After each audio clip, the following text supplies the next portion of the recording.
오늘은 예수님을 만난 사람들 21번째 시간 수로보니게 여인에 대해서 우리가 살펴보도록 하겠습니다. 오늘 본문은 우리에게 매우 낯선 예수님의 모습을 보여주고 있습니다. 그래서 적지 않은 성도님들이 이 본문을 읽을 때마다 좀 알기는 알겠는데 그 마음의 그 불편함을 좀 감출 수 없을 때도 있습니다. 왜냐하면 이 글의 내용이 언뜻 보기에는 예수님이 굉장히 모욕감을 주는 그런 말로 여인의 믿음을 시험하고 그 여인이 그 모욕감에도 불구하고 그 입술에 아멘했기 때문에 예수님이 그 여인의 믿음을 칭찬하신 것처럼 우리가 오해할 수 있기 때문에 그래요. 그런데 여러분, 글이라는 것은 매우 평면적이기 때문에 우리가 글을 읽을 때는 그것을 이미지화 시키는 것이 굉장히 중요하고 그 문맥을 살피는 게 굉장히 중요해요. 그러니까 같은 말이라도 그 말끝이 올라가냐 내려가냐에 따라서 전혀 다른 의미가 될 수 있습니다. 밥 먹었어? 라고 하면 밥을 먹었는지 묻는 거고, 밥 먹었어 라고 하면 나 밥 먹었다라는 얘기가 되는 겁니다. 그리고 또 전후 문맥을 살펴서 그 이야기를 이해해야지 이 말이 무슨 말인지를 이해할 수 있는데, 마치 우리가 TV 예능 프로에서 앞뒷말 다 자르고 그 말만 톡 띄어놔가지고 놓고 되면 그것을 오해하는 것처럼 이 글이라는 것은 전후 문맥을 잘 이해할 수 있어야 돼요. 제가 만약에 들어서 여기 이제 우리 여자 청년들에게 예수님이 그런 사랑이 얼마나 큰 줄 아니? 그래서 그 사랑이 내가 참 많이 받고 그래서 내가 정말로 너를 그렇게 사랑한다라고 이야기하면 내가 예수의 사랑으로 사랑한다라는 거 되지 않습니까? 그런데 앞에 그거 내가 예수에 대해서 얘기한 건 다 잘라내고 누군가 그것을 영상을 찍어가지고 내가 너를 사랑한다라고 이야기하면 내가 이상한 목사가 되는 것 아니겠어요? 그래서 이 글이라는 것은 매우 평면적이기 때문에 우리가 성경을 읽을 때도 이런 이미지화를 시키거나 아니면 문맥에 따라서 이야기하는 것이 이 해석을 하는 것이 굉장히 중요해요. 그래서 오늘 본문도 마찬가지입니다. 우리가 낯선 예수님을 발견했을 때 과연 예수님이 왜 이런 말씀을 하셨을까를 이해하려면 그것을 잘 이해할 수 있는 그런 도구가 있어야 돼요. 그런 의미에서 오늘 본문의 핵심적인 그 키를 쥐고 있는 것은 무엇이냐? 21절의 말씀이라고 할 수 있습니다. 21절 말씀을 보니까 예수께서 거기서 나가사 두로와 시돈 지방으로 들어가셨다라고 이야기를 하고 있어요. 그러니까 예수님이 거기서 나가사, 그러니까는 예수님이 지금 갈릴리에 계셨는데 거기에서 나가셔서 두로와 시돈 지방으로 가셨다라고 그렇게 이야기를 하고 있다라는 거죠.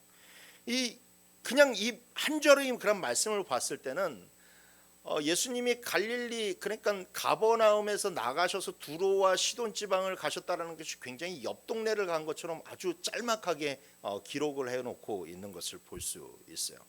근데 이거는 사실상 이 본문을 기록한 마태가 이 편집의 기술을 잘 발휘를 해놓고 있는 겁니다. 두로와 시돈 지방은 두로는 갈릴리로부터 약 한 60km 정도 떨어져 있는 곳이고, 그 다음에 시돈은 거기에서 30km 더 가서 갈릴리로부터 90km가 떨어져 있는 그러한 곳입니다. 여러분들이 저렇게 지도를 보시면 아시겠지만 저게 이제 예수님이 오늘 본문에서 21절에서 이동하시는 경로를 나타내고 있는데, 대략 예수님이 한 60km에서 90km 정도를 그렇게 이동한 것을 이야기할 수가 있어요. 그리고 저 지역을 가리켜서 수로보니게 지역이라고 이야기를 합니다. 수로보니게라고 하는 말은 수리아라고 하는 말과 베니게라고 하는 말이 합쳐진 거예요. 지금 이제 좀 우리말 성경도 저것을 좀 옛날식으로 표현하지 말고 좀 올바른 지명으로 좀 표현을 해줬으면 좋겠는데, 수리아라고 하는 말은 오늘날 시리아라고 하는 나라 아시죠? 바로 그 시리아를 가리키고, 베니게라고 하는 말은 예전에 페니키아라고 하는 나라가 있었는데 그 페니키아 지역을 가리키는 겁니다. 그래서 수로보니게라고 하는 그런 말은 저 시리아 페니키아를 예전에 로마 사람들이 행정구역을 나눌 때 저 수로보니게 시리아 페니키아를 한 주로 묶었어요. 그래서 한 주로 묶어서 저 지역을 시리아 페니키아, 우리말 성경으로는 수로보니게라고 그렇게 부르는 겁니다. 그러니까 예수님이 이 갈릴리를 떠나서 두로와 시돈 지방으로 가셨다라는 것이죠. 이 우리가 장소적으로 보면은 너무나도 지리적으로 멀리 떨어져 있음에도 불구하고 예수님이 마치 가버나움을 나가서 금방 두로와 시돈에 도착한 것처럼 그 중간 세역을 딱 잘라서 이렇게 이 이야기를 붙여놓은 것은 앞의 이야기와 지금 이 뒤의 이야기가, 그러니까 21절을 전후로 한 그 두 이야기가 서로 연속성 있게 읽도록 하기 위해서, 연속성 있게 그것을 이해하도록 하기 위해서 이 21절을 그렇게 굉장히 간략하게, 그 흐름이 해치지 않도록 간략하게 기록을 해 놓은 것입니다. 그래서 오늘 본문을 이해하려면 앞에 21절 앞에 어떤 이야기가 있었는지를 먼저 이야기를 하는 것이 굉장히 중요하다고 할 수 있어요. 마태복음 15장 1절서부터 20절 말씀에 보면 예수님이 바리새인들과 서기관들과 함께 이 유대인들의 전통과 즉 장로들의 전통과 유전에 대해서 심각하게 논쟁하는 그런 장면이 등장하게 됩니다. 예수님의 제자들이 몇몇이 이 식사를 하기 전에 이 손을 씻지 않고 식사를 하게 되었어요. 유대인들이 이 빵을 손으로 찢어서 거기에다 뭘 싸서 이제 먹는 것이 그들의 식습관인데, 이때 이들이 손을 씻지 않은 채로 빵을 찢어서 그것을 먹었다라는 것이죠. 그리고 그 모습이 이 예루살렘에서 왔던 그러니까 갈릴리에서 사는 바리새인들이 아니에요. 예루살렘에서 온 바리새인이라고 성경이 기록되어 있어요. 그러니까 이 사람들이 예루살렘에서 그 먼 거리를 와서 온 이유가 뭐겠어요? 꼬투리를 잡으려고 온 거예요. 어떻게 해서든지 예수님과 제자들에게 꼬투리를 잡아서 함정에 빠뜨리려고 그러는데, 그들의 눈에 딱 보인 게 장면이 무엇이었느냐? 제자들이 손을 씻지 않고 그것을 먹는 것을 발견하게 된 것이죠. 이것은 어떤 위생적인 거나 아니면 식사 예절에 관한 이야기를 지적하는 것이 절대 아닙니다. 제 설교를 오래 들어보신 분들은 잘 이제는 아시겠지만 유대인들의 율법은 성문율법과 구전율법 두 가지로 나누어져 있습니다.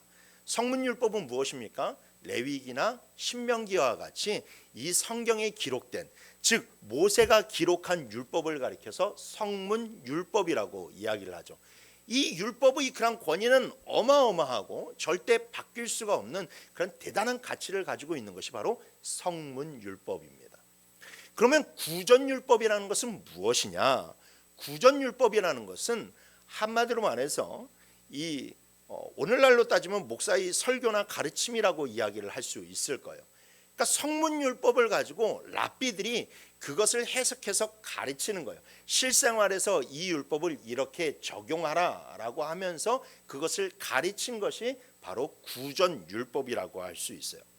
근데 여러분, 우리가 성경도 하나님의 말씀이고 그 다음에 강단에서 목사가 하는 설교도 하나님의 말씀으로 봤지만, 그러나 여러분, 같은 하나님의 말씀이라 할지라도 그 권위의 차이는 어마어마합니다. 아무리 이 강단에 훌륭한 목사님이 올라오셔서 그리고 사람들을 펑펑 울리게 하는 명설교를 했다 할지라도 그 설교의 권위와 이 말씀이 가지고 있는 권위는 하늘과 땅 차이가 되는 거예요. 절대 비교가 될 수가 없다라는 것이죠. 그러니까 성문율법과 구전율법의 차이는 바로 그런 차이를 가지고 있어요. 그리고 사람의 그런 이 설교가 시대가 변하고 청중이 변하고 환경이 변하면 거기에 맞게 그것이 변해가는 것처럼 구전율법이라는 것도 시대가 변하고 환경이 변하고 세대가 변하면 변할수록 거기에 따라서 재해석될 여지가 있게 된다라는 것이죠. 그런데 이 유대인들은 이 구전율법에 대해서 점차 권위를 부여하기 시작했고, 이 구전율법의 그런 권위가 어디까지 커지게 되느냐, 즉 이 성문율법과 똑같은 그런 권위에 이루어지게 됩니다. 그러니까 이 구전율법이라는 것은 계속해서 조금 새로워지고 그 세대에 맞춰져 있는 그런 맞춰짐이 있어야만 되는데, 이 구전율법이 성문율법과 같은 그런 권위에 이르기 시작하니까 변하지를 않는 거예요. 그리고 계속해서 랍비들의 그런 해석은 나오기 시작하고, 그래서 이 옛날의 그런 해석 위에 또 다른 해석, 그러니까 구전율법 위에 또 다른 구전율법이 계속해서 더해지게 되는 거죠. 성문율법은 시간이 지나도 똑같아, 변하지가 않아. 그런데 이 구전율법이라는 건 시간이 지날수록 뭐가 더해지고 뭐가 더해지고 뭐가 더해지기 시작을 하면서 사람들에게 굉장히, 그리고 이 권위가 있다 보니까 사람들이 그것을 지켜야만 되는 그런 문제점이 생기게 된 거죠. 그래서 어디서부터 이 식사를 하기 전에 손을 씻으라고 하는 것이 분명히 이게 어떤 출발점은 종교적인 그런 출발점에서 시작이 되었을 거예요. 마치 제사장들이 성막에서 성물을 먹을 때를 대하는 것처럼 아마 그런 가르침에서 시작됐을 것 같은데, 그런데 이 구전율법이라는 것이 쌓이고 쌓이게 되면서 매우 많은 사람들에게 짐이 되기 시작했다라는 것이죠. 만약에 여러분들 좋은 전통이 있지만 그 좋은 전통이 하나의 그런 무거운 족쇄가 됐을 때 이것이 굉장히 크게 되지 않겠습니까? 뭐 예를 들어서 우리가 새벽 예배 가야 되는 것 중요한 것 알아요. 공예배, 수요예배, 금요기도회, 뭐 오늘 금요기도에 대해서도 제가 독려는 했지만 그렇게 해서 한 것은 잘 압니다. 그러나 그게 어떤 이것이 하나의 그런 율법이 되고 이것을 지키지 않으면 절대 천국이 갈 수 없다라고 하는 그런 족쇄가 되어 버렸을 때는 이건 이제 그 다음서부터는 또 다른 차원의 그런 문제가 되어버리고 만다라는 것이죠.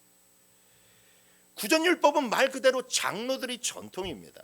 그리고 9절에 보니까 사람들의 계명이라고 얘기했어요. 그러니까 사람의 계명은 하나님의 계명과는 전혀 비교가 할 수가 없는 것이죠. 그래서 그 구전율법은 시간이 흐름에 따라 변화되어야 되고 재해석되어야만 할 필요가 있는 거예요. 그런데 유대인들은 그렇게 생각하지가 않았어요. 그러면서 그 구전율법을 잘 지키느냐, 이제는 성문율법을 넘어서서 구전율법이 그들에게 더 중요하게 되었고, 그 구전율법을 잘 지키면 하나님께서 기뻐하는 사람이고 하나님의 백성이고 천국에 들어갈 백성이고, 구전율법을 잘 지키지 못하면 하나님의 버림받은 백성이고 이방인이라고 그렇게 취급을 받게 되었다라는 것이죠. 그러니까 예수님이 율법 가지고 매번 바리새인들과 싸우는 이유는 성문율법 가지고 싸우시는 것이 아닙니다. 바로 이 구전율법을 가지고 누차 싸우시는 거예요. 그리고 그 바리새인과의 그런 논쟁에서 예수님이 뭐라고 말씀을 하시냐면, 너희들이 어떻게 사람의 그런 계명을 가지고 하나님의 계명을 지키지 않느냐, 즉 구전율법을 가지고 어떻게 구전율법을 지키면서 성문율법은 지키지 않느냐라고 그들에게 일침을 가하시는 그런 장면이 나와요. 자신들이 하나님을 잘 믿는 것으로 착각하고 있는 그들에게 예수님께서 그런 믿음은 올바른 믿음도 아니고 그런 믿음을 가지고 구원을 얻을 수도 없다라고 그렇게 딱 잘라서 이야기를 하신 거예요.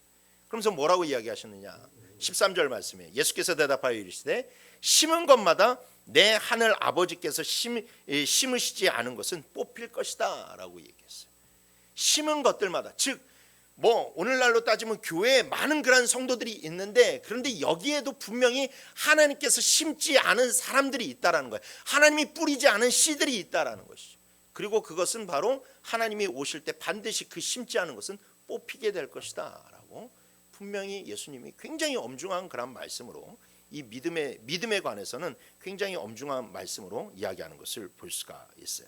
그리고 그런 자들이 선생이 되어서 사람들을 가르치고 있으니 맹인이 맹인을 인도하는 꼴이라고 그렇게 예수님이 그들을 책망하셨습니다. 그런데 그 모습을 지켜본 제자들이 굉장히 걱정을 합니다. 왜냐? 이 제자들도 유대인입니다. 비록 자신들이 예수님 가운데 있다 보니까, 예수님과 함께 있다 보니까 이런 순간적인 그런 실수를 해서 식사를 하기 전에 손 씻는 것을 잊어버릴 정도로 예수님을 또 따랐고 예수님과 동화되기는 했으나, 바리새인들이 그 믿음을 지적했을 때에 그들이 그렇지, 구전율법을 지켜야 되는데 우리들이 그것을 지키지 못했구나라고 하는 자신들의 이 부담감이 다가오기 시작했어요. 그리고 그들에게, 바리새인들에게 맞서는 그 예수님을 보면서 그들이 누구 편을 들기 시작하느냐? 바리새인들의 편을 들기 시작합니다. 바리새인들에게 더 동화되기 시작했다라는 거예요. 12절 말씀에 보니까 이에 제자들이 나와 이르되 바리새인들이 이 말씀을 듣고 걸림이 된 줄 아시나이까? 라고 이야기를 하는 것은, 그들이, 바리새인들이 말을 듣고 예수님이 걸림이 되는 것을 걱정해야 되는데 예수님의 말을 듣고 바리새인들이 걸리고 넘어지는 것에 대해서 걱정을 하고 있고, 그리고 예수님의 그런 말뜻을 아직 이 제자들이 이해하지 못하고 있는 것을 볼 수가 있어요. 결국 그래서 예수님은 제자들에게 가르쳐 주셨음에도 불구하고 그들의 마음이 변하지 않는 것을 보시면서 그들에게 참된 믿음에 대해서, 정말로 자신이 무엇에 대해서 이야기를 하고 있는지 그 믿음에 대해서 이야기해 주시려고 한 사람을 만나러 가시는데, 그 사람이 바로 오늘 본문에 등장하는 수로보니게 여인이라는 것이죠. 오늘 본문의 이야기는 우리에게 진짜 믿음, 진짜 참된 믿음에 대해서 교훈을 주고 있습니다. 28절에 보니까 예수님께서 여인에게 여자여 내 믿음이 크도다라고 이야기를 하고 있는데, 이 말씀이 영어 성경으로 보게 되면 여기서 크다라고 하는 그런 말을 가리켜서 great라고 하는 말을 사용하고 있어요. great라고 하는 말은 그냥 좋은 게 아닙니다. 그냥 좋은 게 아니에요. 진짜 위대하다라는 거예요. 엄청나다라는 거예요. 이 위대하고 엄청난 그런 믿음이라고 예수님이 이 여인의 그런 믿음을 칭찬하고 있다라는 것이죠. 그래서 우리는 어떤 믿음이 도대체 위대한 믿음인가, 어떤 믿음이 정말로 그렇게 엄청난 그런 믿음인가에 대한 궁금증을 가지고 오늘 본문을 대해야 되고, 그리고 오늘 우리가 이 여인의 그런 위대한 믿음을 함께 살펴보기를 원합니다. 그래서 우리 믿음도 정말로 주님으로부터 위대한 믿음이다, 네 믿음이 정말로 엄청난 그런 믿음이다 라고 칭찬받는 자들이 되기를 주님의 이름으로 축원합니다. 오늘 본문을 가지고 저는 딱 한 가지 교훈만 여러분들에게 나누고자 합니다. 그것은 바로 무엇이냐? 위대한 믿음은 자기의 속을 들여다볼 줄 아는 믿음이라는 거예요. 우리 따라합시다. 위대한 믿음은 자기의 속을 들여다볼 줄 아는 믿음이다. 이거 한 가지를 여러분들이 오늘 기억을 하시면 됩니다. 오늘 본문의 이야기는 마태복음과 마가복음 두 곳에서 나옵니다. 그런데 오늘 우리가 읽은 마태복음에는 이 여인을 가리켜서 가나안 여인이라고 이야기를 하고, 그리고 같은 본문을 기록한 마가복음에는 수로보니게 여인이라고 이야기를 합니다. 이렇게 한 여인을 가리켜서 서로 다른 표현을 사용하고 있는 것은 마태복음과 마가복음의 수신자가 서로 다르기 때문에 그래요. 마태복음은 처음에 누구를 위해서 쓰여졌느냐? 유대인들을 위해서 쓰여졌습니다. 유대인들을 전도하기 위해서 쓰여졌어요. 마가복음은 누구를 위해서 쓰여졌느냐? 로마에 있는 그리스도인들, 즉 로마인이니까 이방인들이겠죠. 그래서 로마에 있는 이방인 그리스도인들을 위해서 쓰여졌다라는 거예요. 그러니까 이 서로가 달라요. 이 유대인들에게 있어서는 가나안 여인이라고 하는 것이 오히려 그들에게 잘 귀에 쏙쏙 들어오게 되는 것이고, 그리고 멀리 떨어져 있는 로마인들에게는 수로보니게 주에 사는 여인이라고 이야기하는 것이 훨씬 더 잘 납득이 되기 때문에 그렇습니다. 그런데 이 유대인들은 이 지역 사람을 가리켜서, 그러니까 유대인들은 이 지역 사람을 가리켜서 수로보니게 사람들이라고, 이 지역 사람들을 수로보니게 사람들이라고 부르지 않고 어떤 사람들이라고 불렀느냐? 가나안 사람이라고 불렀다라는 거예요. 그리고 그 호칭에는 그 사람들을 매우 경멸하는 그 의도가 내포되어 있어요. 우리나라 사람들은 정서가 일본 사람들을 별로 좋아하지 않습니다. 그런데 사람들 가운데 유독 일본 사람들을 경멸하는 사람이 있어요. 그래서 일본 사람 얘기만 나오면 그 사람들은 일본 사람이라고 이야기하지 않고 비속어를 사용하는 사람들이 있죠. 쪽. 제가 이게 녹음이 되니까 그거까지 얘기하지 않겠습니다. 그런 말들을 사용해요. 굉장히 그 사람을 경멸하는, 그 대상을 경멸하는 그런 표현이라고 할 수 있죠.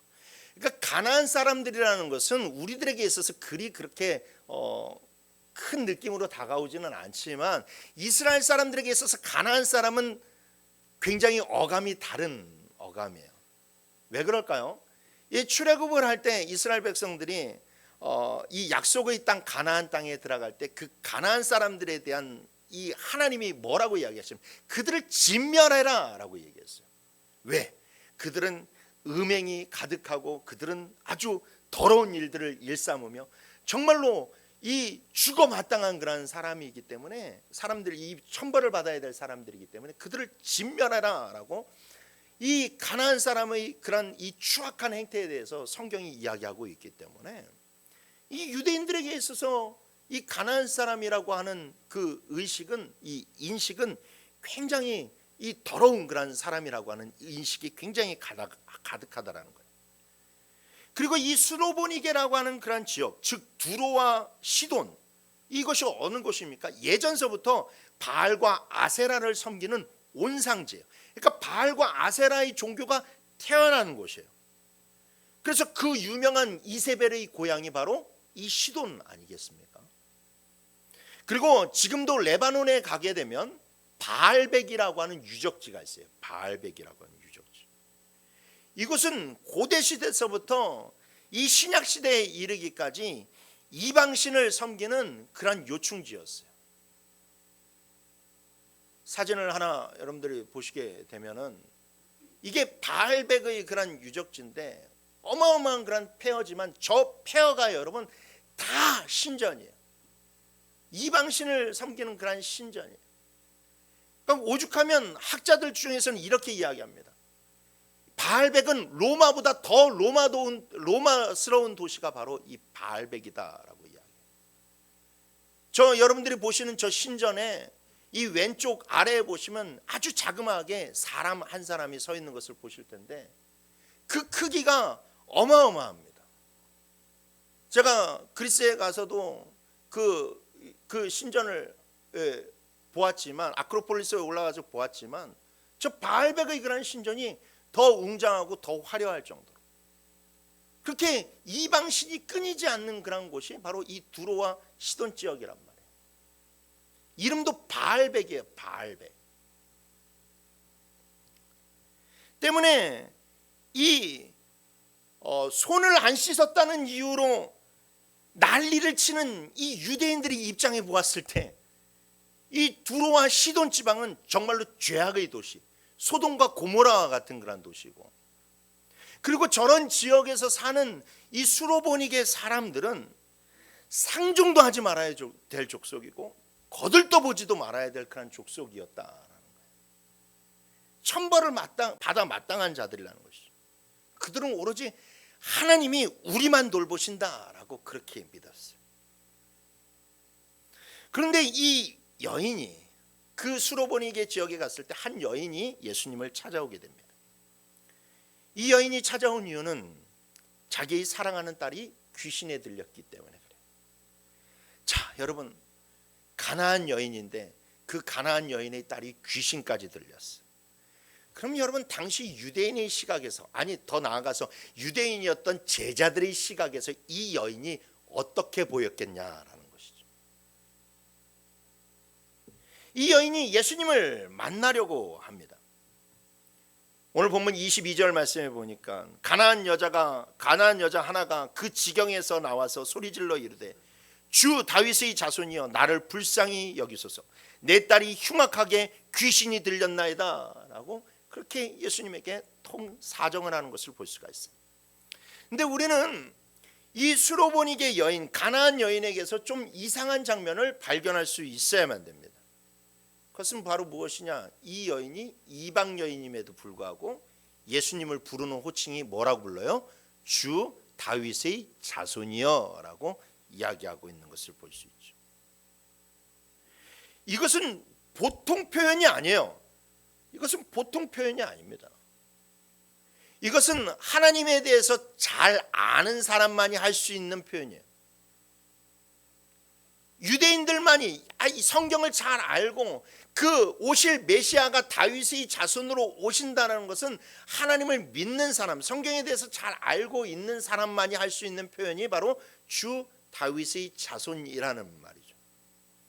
그래서 우리는 저 한마디를 통해서 이 여인이 수로보니게 지역에 살았으나, 가나안 여인이긴 했으나 그 여인이 누구를 믿었다? 하나님을 믿고 있었다라는 것을 알 수가 있습니다.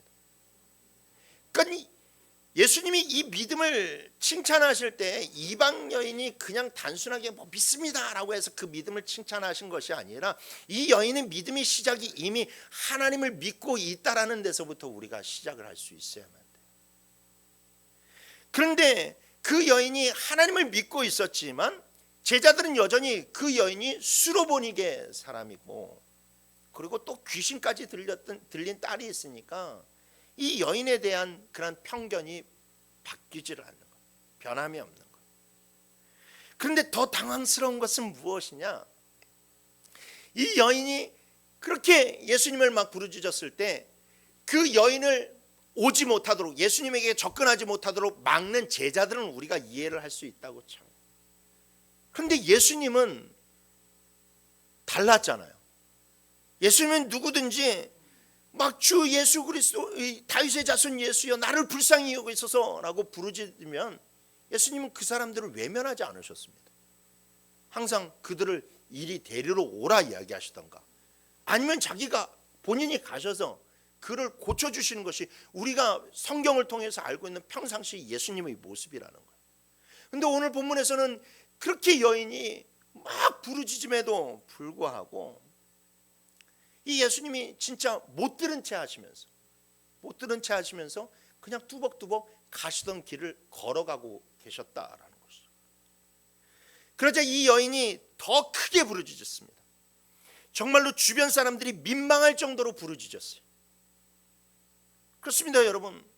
딸이 지금 귀신에 들렸고, 사랑하는 딸이 귀신에 들렸고, 그리고 그 딸을 치유를 할 수 있는 방법이 눈앞에 있는데 이 엄마한테 무엇이 보이겠어요? 이 엄마가 무슨 격식을 따지고 무엇을 부끄러워하겠습니까? 그러니까 자기가 부르짖을 수 있는 대로 부르짖고, 정말로 아무리 사람이 막고 있어도 그 막는 것을 정말로 남자 12명이 감당하기 힘들 정도로 이 초인적인 힘을 발휘해서 이 어머니가 예수님에게 가서 예수님께 도움을 구하려고 하는 거예요. 막 예수님 못 들으셨나? 그렇게 무시하고 가니까 더 크게 부르짖으면서 예수님에게 다가서려고 하고 있습니다. 그러니까 제자들이 결국에는 하다 막다 못하니까 예수님에게 이런 이야기를 해요. 23절 말씀에 예수는 한 말씀도 대답하지 아니하시니 제자들이 와서 청하여 말하되 그 여자가 우리 뒤에서 소리를 지르오니 그를 보내소서라고 그렇게 이야기를 했다라는 것이죠. 이 말이 무슨 이야기입니까? 혼내서 보내라는 겁니까? 아니에요. 혼내서 보내라는 것이 아니라 귀찮으니까 좀 저희 낫게 해주세요, 좀 치유해 주세요라고 그렇게 이야기하는 겁니다.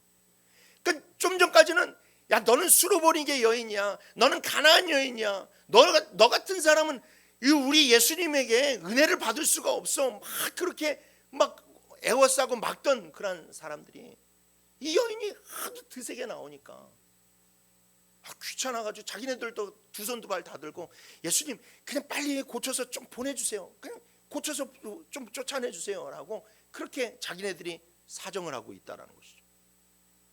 그러니까 예수님이 제자들에게 이렇게 말씀하십니다. 이 말씀은 제자들에게 하시는 말씀이에요. 여인에게 하시는 말씀이 아니라 마태복음 오늘 본문 24절 말씀에 예수께서 대답하여 이르시되 나는 이스라엘 집의 어린 양 외에는 다른 데로 보내심을 받지 아니하였노라 라고 이야기합니다. 여러분, 예수님이 제자들에게 왜 이 말씀을 하시는지 아시겠어요? 이 말씀을 끝에만 살짝 올려보세요. 나는 이스라엘의 집에 어린 양 외에는 다른 데로 보내심을 받지 아니하였잖니? 라고 물으시는 거예요. 즉 이 말씀은 예수님의 생각을 이야기하는 것이 아니라 너희들 그렇게 생각하잖아 라고 물으시는 거예요. 너희들 그렇게 생각해서 지금 저 여인이 나한테 오는 거 필사적으로 막고 있잖아. 너희들 저 여인이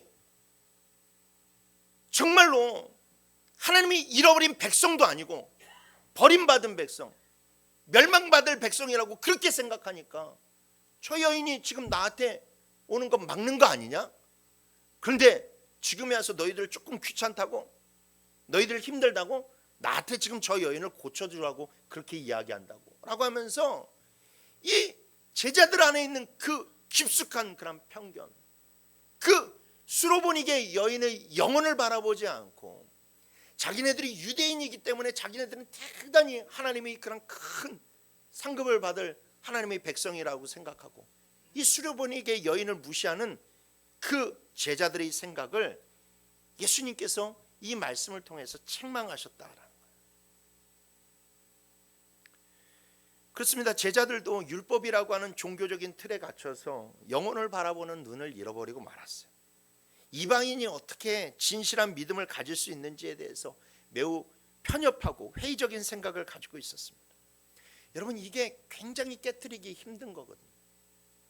사실 오늘 본문에서 예수님이 이렇게 말씀을 하셨지만 제자들 중에 베드로는 이 편견이 깨질 때 나중에서야 이 고넬료 백부장을 하나님께서 고넬료 백부장에게 보내실 때 이 편견이 깨지게 되는 거예요. 나중에 하나님이 환상을 보여주시면서 이방인들이 먹는 그런 음식을 다 그들에게 보여주시면서 야, 너 이거 먹어라 라고 하니까 제가 하나님의 그런 백성인데 어떻게 이방인들이 먹는 이 음식 먹을 수 있습니까? 저는 그럴 수 없습니다 라고 그렇게 이야기하는 장면이 나와요. 그 편견에서 그렇게 벗어나기 힘든 겁니다. 그러니까 제자들이 예수님의 말씀을 듣고 한 방 얻어맞은 것처럼 주춤하고 있는 사이에 이 여인이 제자들을 뚫어내고 예수님 앞에 나와요. 그리고 예수님의 발을 붙잡고 엎드려서 사정을 합니다. 눈물이 범벅이 된 얼굴로 울먹이면서 주님, 저 좀 도와주세요. 주님, 제 딸 좀 살려주세요 라고 하면서 예수님에게 간구합니다. 그러자 이번에는 예수님이 이 여인에게 말씀을 하세요. 26절 말씀에 대답하여 이르시되 자녀의 떡을 취하여 개들에게 던짐이 마땅하지 아니하니라 라고 얘기해요. 이 말씀은 예수님이 종종 구약의 그런 말씀을 이렇게 인용하여 이야기하실 때 이르시되 가라사대라고 하면서 그렇게 구약의 성경을 인용하시는 것처럼 어떤 말을 인용해서 예수님이 이야기하고 있다라는 것이죠. 그러면 여러분, 자녀의 떡을 취하여 개들에게 던짐이 마땅하지 아니하니라 라고 하는 말씀이 성경에 있나요? 구약 성경에 있어요? 없어요. 그러면 성경에 있는 말씀이 아닌데 예수님은 지금 도대체 누구의 말을 인용해서 이 말씀을 하시는 걸까요? 유대인들의 말을 인용해서 이야기하는 거예요. 유대인들이 구전율법을 인용해서 이야기를 하시는 거예요. 그 여인에게 정말로 이 구전율법, 그러니까 이 유대인들은요, 율법을 모르는 이방인들을 개처럼 여겼어요. 그들은 하나님의 저주를 받아 마땅하다고 생각했습니다. 그러니까 여기에서 개는 집안에서 기르는 개가 아니라 들개를 이야기하는 거예요. 들개, 썩은 시체를 먹고 사람들을 공격하는 그런 더러운 그런 동물과 같은 개. 그들은 그러면서 정말로 이 이방인들, 그들을 존재를 개와 같이 여기면서 그들에게는 하나님의 은총이 있을 수가 없어 라고 이야기하는 거죠. 그러니까 예수님은 지금 유대인들이 그토록 고집하고 그들의 그런 구전율법에서 밥 먹듯이 이방인들에서 이야기하는 것, 자녀들이 떡을 취하여 개들에게 주는 것이 마땅하지 않다라고 하는 그 편협한 그 말씀을 인용해서 이 여인에게 이야기하시는 거예요. 야, 유대인들이 이야기하는데, 더 나아가서 예수님이 솔직하게 이렇게 얘기하는 거예요.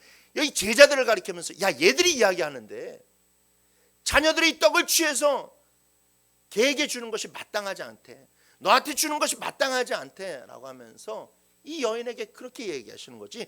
예수님이 정말로 모멸감이 넘치는 그런 말로 이 여인에게 그런 말씀을 하시고 그 여인의 믿음을 시험하시는 것이 아니라 일반적인 유대인들이 생각을 그에게 이야기하셨다라는 거예요.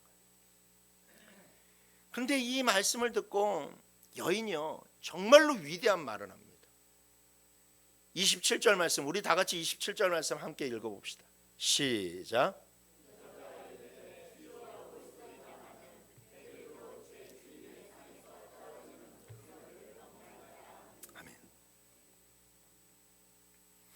이 여인이 하는 말이요, 뭐라고 얘기하면 예, 옳습니다 라고 얘기해요. 자기를 개라고 하는데, 유대인들이 자기를 개라고 이야기를 하는데 예수님 맞습니다, 옳습니다. 자기가 개 같은 존재래. 이 말은 무슨 말이에요? 자기가 추악하고 더러운 죄인이라는 거예요. 그러면서 하는 말이, 근데 주님, 아무리 개라도 주인이 상해서 부스러기를 받을 수는 있지 않겠습니까? 라고 얘기해요. 여기에서 핵심적인 말은 주인이라는 말이죠. 이 여인은 누구를 주인으로 삼고 있어요? 하나님을 주인으로 삼고 있어요. 예수님을 주인으로 삼고 있어요. 그러니까 이 여인이 하나님을 믿지 않는 사람이 아니라니까.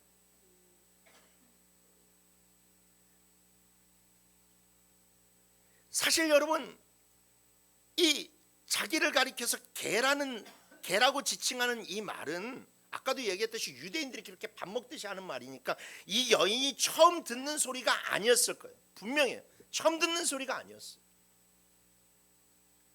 그런데 여러분, 정말 놀랍지 않으세요? 그런 소리를 들음에도 불구하고 이 여인이 하나님을 믿고 있어요. 그런 모욕을 들으면서도 그 여인이 하나님을 자기 주인으로 섬기고 있어요. 대단한 믿음이 아닐 수 없습니다. 여러분, 만약에 여러분이 정말로 신앙생활을 하면서 누군가에게 안 좋은 소리만 들어도 여러분 교회 나오고 싶은 마음이 싹 가시잖아요. 교회 안에서 여러분들에 대한 평판이 안 좋고 누군가의 오해를 사고 누군가 여러분들이 이야기를 할 때 여러분 교회 나오고 싶은 마음이 쏙 사라지잖아요. 그래서 예배도 오늘 안 가. 그 사람 꼴 보기 싫어서 안 가. 하고 하는 경험 여러분들 있지 않으십니까? 그런데 이 여인이요, 자기를 그렇게 개와 같은 사람이라고 이야기하는 그 유대인들이 믿는 그 하나님, 어떻게 보면 정말로 유대인이 꼴 보기 싫어서라도 하나님을 믿고 싶지 않을 텐데, 그런데 이 여인이 하나님을 믿어요. 그리고 자기의 신앙을 지켜내. 그 이유가 무엇일까요? 정말로 자기 자신을 하나님 앞에서 너무나도 크나큰 죄인, 어찌 보면 나는 정말로 저 들깨보다 못한 그런 죄인이다 라고 자신의 그 추악함을 하나님 앞에 인정하기 때문에 그래요. 그리고 그런 가치 없는 죄인과 같은 나에게도 하나님께서 은혜를 베푸신다는 것을 그가 믿었어요. 그리고 이 여인은 더 나아가서 내가 그 하나님의 은혜를, 그 큰 은혜를 받지 못해도, 유대인과 같은 그런 은혜를 받지 못해도 내가 그 유대인들이 받는 은혜의 10분의 1 아니 100분의 1과 같은 그 부스러기만 내가 받아도 나는 참 행복하다, 난 정말로 만족하다라고 하는 그 믿음이 이 여인에게 있었다라는 것이. 이 말은 그냥 급해서 툭 튀어나온 말이 아닙니다. 평상시에 이 여인이 신앙생활을 해오면서 어떤 모진 그런 상처와 그런 모진 모욕적인 그런 말들을 이 신앙으로 이겨낼 수 있었기 때문에 그냥 나온 말이에요. 그러니까 예수님이요, 이 말을 듣자마자 이 여인의 믿음을 가리켜서 네 믿음이 위대하다라고 얘기해요. 그레이트하다고 얘기해요. 네 믿음이 최고봉이다, 최고봉. 여러분, 구원받는 믿음은 무슨 믿음입니까? 구원받는 믿음은 자기가 죄인임을 아는 믿음이에요. 자기가 더럽고 추악해서 죽을 수밖에 없는 죄인이라는 것을 아는 믿음이 구원받는 믿음이에요. 그런데 예수님이 그런 나 같은 죄인을 위해서 십자가에 죽으셨어요.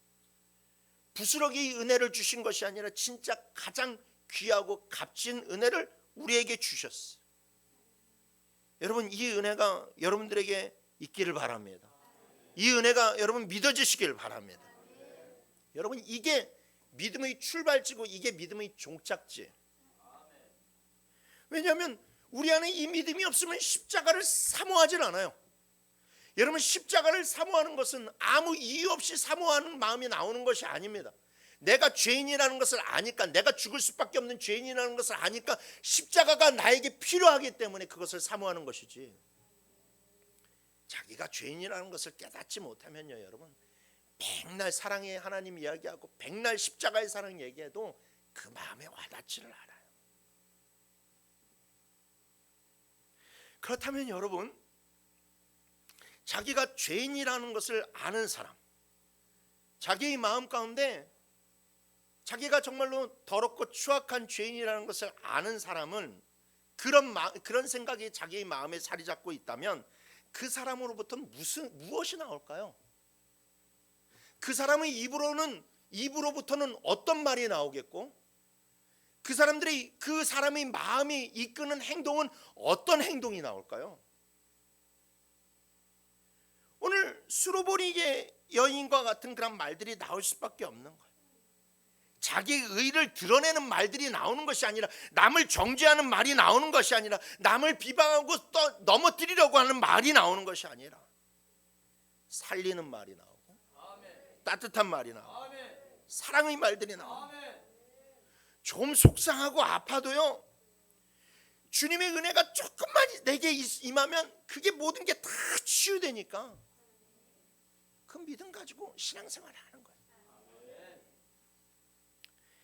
예수님이요, 바리새인들과 논쟁한 후에 제자들에게 이렇게 말씀을 하십니다. 18절 20절 말씀에 입에서 나오는 것들은 마음에서 나오나니 이것이야말로 사람을 더럽게 하느니라. 마음에서 나오는 것은 악한 생각과 살인과 간음과 음란과 도둑질과 거짓 증언과 비방이니 이런 것들이 사람을 더럽게 하는 것이요, 씻지 않은 손으로 먹는 것은 사람을 더럽게 하지 못하느니라 라고 얘기하고 있어요. 여러분, 좋은 믿음이 뭡니까? 예수를 오래 믿은 믿음이 좋은 믿음입니까? 겉으로 보이는 경건생활 잘하는 게 좋은 믿음입니까? 교리에 밝은 사람이 좋은 믿음입니까? 예수님은 분명히 말씀하시는 거예요. 아무리 율법적으로 흠없을 정도로 경건생활을 해도 그 생각이 더럽고 말이 더럽고 자기 의를 자랑하기에 바쁘고 남을 뒤에서 흉이나 보고 상대방의 마음조차 헤아릴 줄 모른다면 그 사람은 믿음 있는 사람이 아니다.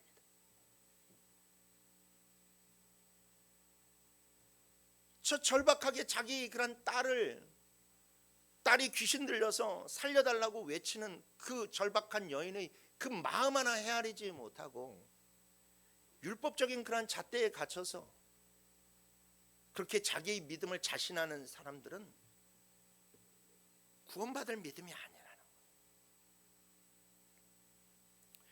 여러분, 우리는 예수님의 말씀처럼 저런 더러운 것들이 우리 안에 있다는 것을 인정해야만 돼요.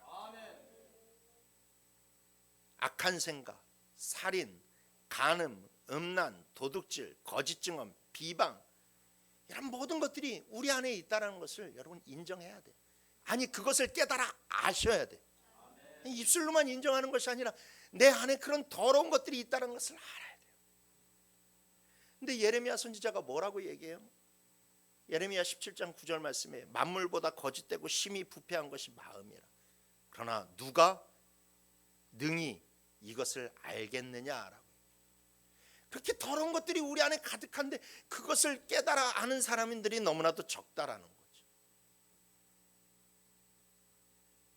그런데 여러분, 믿음이라는 것이 내 안에 있는 그 추악한 내 자신을 발견하게 되고, 그리고 예수를 의지하면서 나아갈 때 여러분, 우리가 우리 안에 있는 저 육체의 현저한 일들을 이겨낼 수 있는 거예요.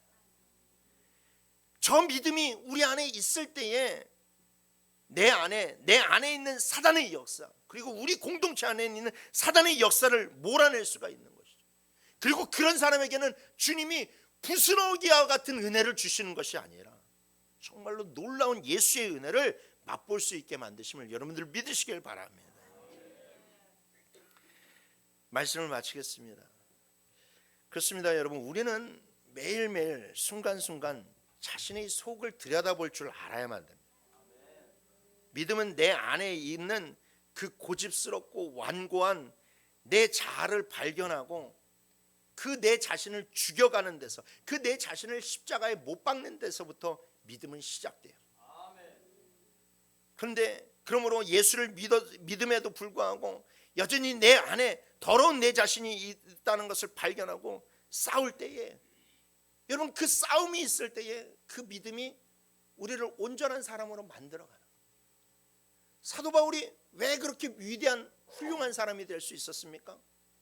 그가 오라 나는 공고한 사람이로다, 이 사망의 늪에서 누가 나를 건져낼 수 있을까라고 하면서 자신이 의를 자랑하는 삶을 살아가는 것이 아니라 끊임없이 자기 안에 있는 그 더러운 자신과 싸우고 그 더러운 자신을 죽이려고 했을 때에, 그리고 그가 그렇기 때문에 하나님 앞에서 매번 기도하는 거예요. 주님, 저 좀 붙잡아 주세요. 저 좀 살려주세요. 그렇게 기도할 수 있는 믿음이 그에게 있으니까, 여러분, 그렇기 때문에 그가 위대한 사람이 될 수 있다는 것이죠. 그래서 여러분, 우리도 내 속마음을 발견할 수 있는 사람이 되었으면 좋겠습니다. 내 안에 정말로 흉악한 괴수가 있다는 것을 발견할 수 있었으면 좋겠습니다. 그리고 그 속마음을 발견했을 때 그 진실한 믿음이 우리의 말로 튀어나오고 우리들의 행위로 나아갔으면 좋겠습니다.